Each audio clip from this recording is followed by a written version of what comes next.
Move, Toku. Move. Come on, dude. It's not like your mom's dead or anything. Here, have some fire up the ass. I'm sure that'll help you feel better. No? No? Okay, then. Hey guys, it's ExandShadow, and welcome back to Let's Play LostWinds, Winter of the Melodias. In the last part, we learned that our mom got into a staring contest with the Medusa, or the Basilisk, or any other number of creatures from mythology that can turn you into stone by looking at you, because there's like 12 of those. And, well, it's now our duty to save her, because, well, for some reason, game developers have a hard time thinking of roles for women to fill other than sex appeal or thing to be rescued, so whatever. Anyway, if you remember from earlier in the game, that spot that we used the Cyclone ability on was the spot where all of those globes were trying to attack. And if you look on the walls, you can see murals of the king who's doing kingly stuff. So basically, this is where we get some of the... I'm trying to think of the word. Some of the backstory here, where we find out what happened to the king. Basically, I'm just gonna fill in I'm gonna fill in the blanks for you guys, just in case you haven't been following along, or more likely, if you've forgotten in the month since I posted the first part. But basically, the king was gone doing kingly stuff, and so Riverend was supposed to clean up for his welcoming home ceremony, but then he found the Balsar rock, which made him evil. And basically, when the king came back, everybody was already turned to stone, and well, that sucks. So this was apparently like years and years ago. So he built a robot duplicate of himself that can sing. And now we need to take that king all the way over to the Melodia Palace. Yep, you've guessed it. It's an escort mission! Yay! That yay was incredibly unenthusiastic, actually. Well, it might have seemed enthusiastic, but that enthusiasm was fake, because everyone hates escort missions. I can't even begin to tell you how much people hate escort missions, or at least how much I hate escort missions. I automatically assume you guys do too, because I'm an egocentric motherfucker, and I assume that you guys think what I think because I'm better than all of you. Oh shit, I just said that out loud.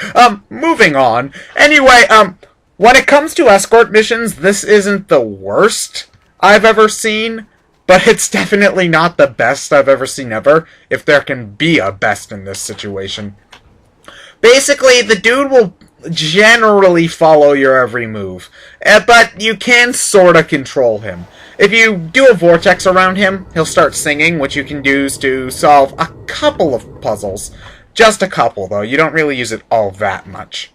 And then, more importantly, if you gust on him facing upwards, he'll sort of go into this standing follow position. But if you gust on him downwards, he'll sort of sit down and stay in the same spot. And if you use the slipstream on him, you can sort of kinda guide his general area. The problem is that the Melodia King is slow as balls, and you can't gust him anywhere. He moves ridiculously slow, and you can't even, like, manipulate his movement using the gust to, like, launch him places. Like, if you try to gust him, he's so fucking heavy that he'll just sort of fall down immediately. So basically, you're going to have to walk at a snail's pace in order to get him to where you want it to go. Thankfully, after these initial areas, it's not too bad. Like, as soon as you get him out of this winter area, it's a relatively simple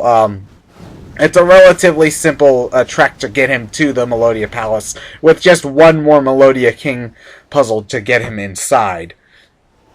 But other than that, yeah, there's really not a whole lot to bringing him over to the palace. It's just, escort missions are bullshit, man. Again, this isn't a terrible escort mission. It's just an annoying one because of how slow you have to take everything. You can't gust jump everywhere like you used to be able to. It's sort of cruel how much they juxtapose the Drumbrella Cape and the Melodia King. Because you get the Drumbrella Cape and you can move like a madman over the overworld. And then as soon as you get the Melodia King, you gotta go at a snail's pace once again. Also, just a side note, if you're going to go for 100%, though I don't know why you would, because there's really no point to it, honestly, do that before finding the Melodia King, because really, once you find him, you're stuck with him until the end of the game, And while you can just ignore him, he doesn't follow you everywhere. Like, there are plenty of places in the game where I don't think you'd be able to legitimately take him. And if you off-screen him too far, he'll sort of just stay in the screen where you left him. So it is possible to lose the guy. And if you were going to go off searching for collectibles and shit, I don't think that you'd want to go and try to find him again after you've lost him. So yeah, I would just recommend finding all that stuff first before dealing with the Melodia King side quest. Thankfully, he's not all bad, though. If you remember from the beginning of the game with Riverin, there really is no, the singing power that they have can destroy monsters like nobody's business. So, really, you can just use that to take care of any enemies along the way, so that's good. I do like that attention to detail, but other than that, it's really just sort of a slow, ride all the way to the end. Because, like, look at here. Instead of being able to walk him over across the ice like a normal person, you gotta wait for him to go all the way through the water, which I think he moves slower in, though that might just be an optical illusion. And then you gotta wait for him to painstakingly climb the stairs, and it's just slow and tiring and meh. So, yeah, thankfully nothing about this section is too hard, it's just slow. And especially at the end of the game, you don't want to be dealing with bullshit like escort missions. Like, even here, see, I was like 3 feet too far away from him, and he got stuck in the previous room, so I had to go back for him and travel back to that room and grab him again. You know, it's annoying bullshit like that that puts a brick wall to the pacing at the very end of the game. Like, if this were a middle game side quest, I wouldn't mind so much. Or if we had just gotten the Melodia King's power to sing by wearing his stupid hat instead of our stupid hat, you know, that would be cool too. But in this case, it's just sort of annoying that the end of the game is so bogged down by this side quest.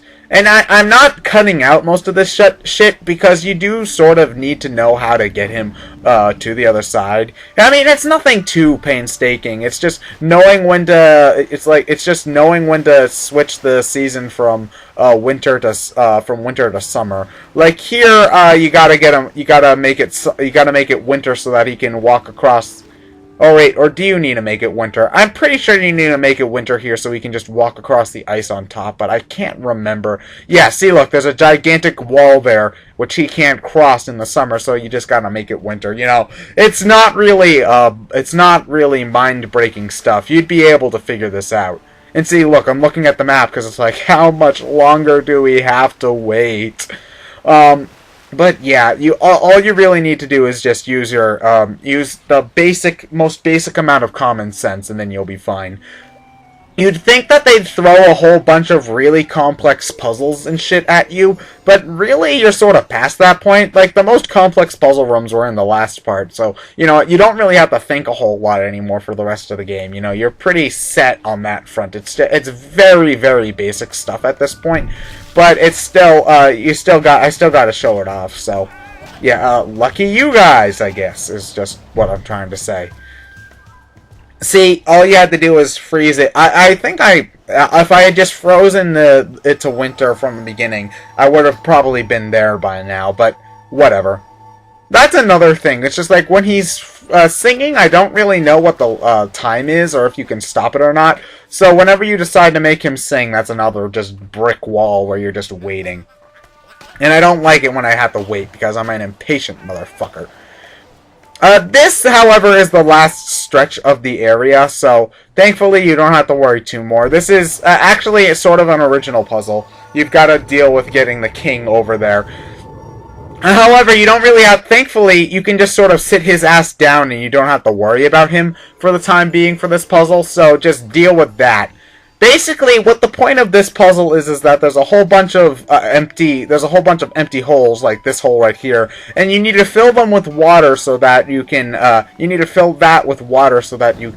get him on so that you can then switch it to winter and then get him on it. Here, the thing here is that if you put down one thing of water from a rain cloud, that's not going to be enough. So you need to actually make 2 rain clouds, and then that'll be enough. It doesn't quite look at it, but you also have to remember that ice expands when it water expands when it freezes. So that's how that's why. Like, looking there, it doesn't look like that's enough room for the king to jump up onto that ledge, but it is. Like, this cloud that I'm bringing down here will not actually raise the water level anymore. So all you have to do is just switch the season back to winter. See, if you do that, wait for it.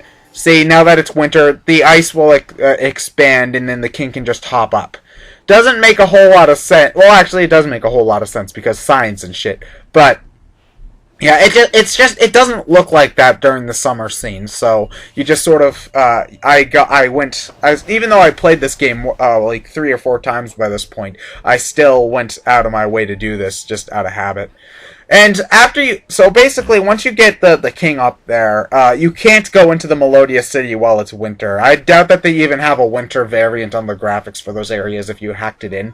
So you just gotta switch it back to summer, and then go over there yourself, and then you can finally enter the area. But will we find Riverin and save Toku's mom? What will happen to the king? Will everything go back to normal? Of course it will. It's a kid's game. Anyway, next time, we have the grand finale of Let's Play LostWinds, Winter of the Melodias. There will be excitement, and action, and memorable music for fucking once, other than the title screen. Aren't you looking forward to that shit? I know I am. So anyway, tune in next time to see all that. I'm ExandShadow, and I'll see you guys later.